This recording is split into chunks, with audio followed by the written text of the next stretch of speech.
What you manifest in your mind, you can bring to reality. UFC was just in San Antonio, Texas, with an event headlined by Leon Edwards versus Rafael dos Anjos, co-headlined by Walt Harris, Oleksiy Olenek, and of course Greg Hardy was back against Juan Adams. Overall, fun night of fights. Was able to catch some of the prelim card and then all of the main card, all of which was on ESPN. I watched it through Fight Pass, though, but because I don't have ESPN. I have ESPN Plus, but don't have access to ESPN because I don't have cable, which it's kind of stupid. If you pay for ESPN Plus, just give me ESPN. Just give me what's going on here. This is the dumbest thing. I hate it. But I'm able to watch it through Fight Pass using various means of other technology. And luckily, it was a fun card. The first fight I got to watch, I believe I came in at, was the Roxanne Modafferi versus Jennifer Maia fight. I'm a huge fan of Roxanne Modafferi, just overall as a person. I think she's a positive person. I enjoy kind of her. She has like a light. She has like a warmth to her. She's just a very sweet person, and somebody that's never really seemed very athletic, let's say, but just overcomes and has gotten a lot better, definitely. However, she didn't look that great in this fight. It was a close fight.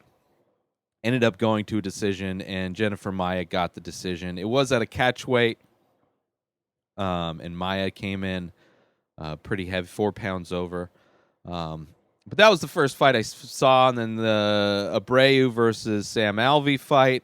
Sam Alvey thought he won it. I thought it was a close fight. I don't know.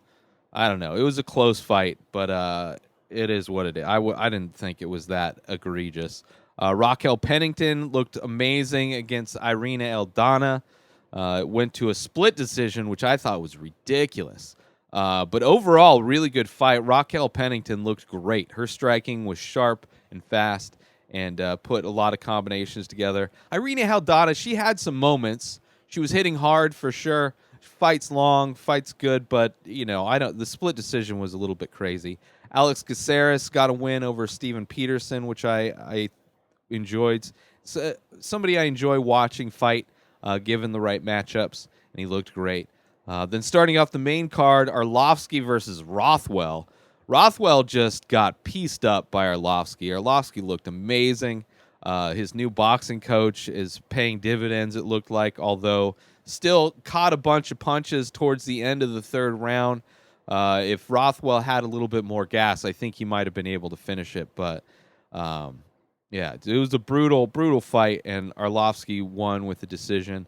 They were both exhausted at the end. Alexandre Hernandez versus Rinaldo. He's boring fight coming off of his loss to Donald Cerrone. He looked hesitant, didn't look good. That could have gone either way. I don't necessarily think he won it, but he didn't necessarily lose it. It was a close fight. Dan Hooker KOs James Vick first round. He was getting him. Vick has problems. He backs up with his head straight up in the air, and he gets caught. He's been getting caught. It's like a Luke Rockhold thing, where he just keeps getting caught with the same thing, and he's not fixing it. And Hooker went in there and exploited it. Was landing punches up the middle. Got caught a couple times, but was able to finally get the knockdown in the finish. Greg Hardy was getting hurt. It's probably his toughest matchup. Juan Adams tried to go for a single leg after getting hit and just really didn't move and didn't give the ref much opportunity but to stop it. Whether he was out or not, it was kind of a bittersweet ending to that fight. But a first-round TKO. Walt Harris destroyed Olenek. First-round KO. Just fast fights. Whole card. Fast fights. And Leon Edwards versus Dos Anjos. Great fight, I thought. Leon Edwards looked amazing. He dominated the whole fight. Yeah, what can you say? Hopefully he gets. It's a tough stack division at welterweight, so we'll see how soon he'll fight for a belt. Wouldn't mind seeing him fight Jorge Masvidal. He just came off of a great win, although I know he wants to fight for the belt. But yeah, I could see Leon Edwards just right in there, maybe filling in for somebody who can't make it. Who knows? But overall, fun night of fights, tons of knockouts, but just fun fights overall. Next week is UFC 240, headlined by Max Blessed Holloway versus Frankie the Answer Edgar, two of my favorite all-time fighters. Frankie Edgar, long reigning champion at lightweight, one of the pioneers for fighters to not cut weight.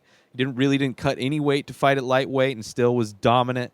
And then moved down and just hasn't really been able to. Jose Aldo was the king for a while, and he wasn't able to get past him. And this is a matchup that has been eluded, has been booked and fallen through many a time, so hopefully it goes through because I want to see this fight, and I want somehow for them to both win because I'm a huge fan of both of them. But Max Holloway, I hope... If Max Holloway loses this, I'm very concerned with Max Holloway's overall because lightweight didn't go so well, and he's been so dominant at featherweight. But again, he looked amazing against T-City, Brian Ortega. So who knows? Cyborg coming back against her knockout loss to Amanda Nunes, against Felicia Spencer, who came off a quick win against somebody at the 145 women's division. I would imagine Cyborg's going to kill somebody. I doubt her chin is gone because this is the first time, getting knocked out by Nunes or getting hurt by anybody. We've never seen Cyborg even hurt. So I feel bad for Spencer. But you never know. Maybe Cyborg, that was just the beginning of the end for her. Then we have Jeff Neal versus Nico Price. Always interesting watching Nico Price fight. Olivier Aubin-Mercier, who's always fun to watch fight, kind of some ups and downs in his career. But this one, it's up in Canada, so there's going to be a lot of local Canada. Looks like some Chinese fighters maybe. But overall, looks like a fun card. Not really, as far as names, not really a stacked card for a pay-per-view. The pay-per-view card itself, man, the two headliners are really what sells it. But the rest of them could almost be like fight nights. I'm still going to watch it. Looking forward to it. Just for the main event, if only. I'm going to watch as much of the fights as I can. But for sure, all of the main card. But yeah, that Max Holloway-Frankie Edgar fight I'm very looking forward to it. I have a feeling Max Holloway is going to do it. He's going to have the reach, I believe, just being a larger fighter than Frankie Edgar. He's going to match Frankie with his speed. The boxing is going to be interesting because Frankie's got great boxing, also has great wrestling. So we'll see how Max Holloway's wrestling defense holds up. I would imagine it's going to be great considering he was preparing at one point to fight Khabib. But I'm sure, trained for Frankie in the past as well, knowing that Frankie's always been one of the greats and will be matched up with him at some point. So it's going to be an interesting battle. I want Frankie to win the belt because I want Frankie to be a two-weight champion, just to add to his legacy. But I don't want him to do it against Max Holloway because I love Max Holloway so much. It's a very difficult fight. I'm going to be very stressed out regardless. Just watching this fight. Best case scenario, it's a boring... I could see... even a war, I don't know if I want to see these guys in a war. I just love both of these fighters so much. It's going to be a banger. It's going to be a banger. But I'm looking forward to that. Saturday, July 27th, I believe. Yeah, July 27th from Edmonton, Alberta, Canada... Rogers Place, and, Max Holloway's the king of Canada. He fights best when the UFC tries to ice him, and I look forward to good things out of this card. New episodes of The Ray Taylor Show come out daily. Subscribe everywhere. InspiredDisorder.com for my artwork. Save 10% with coupon code INSPIRED at Ray Taylor for me. Have a great day. Peace out!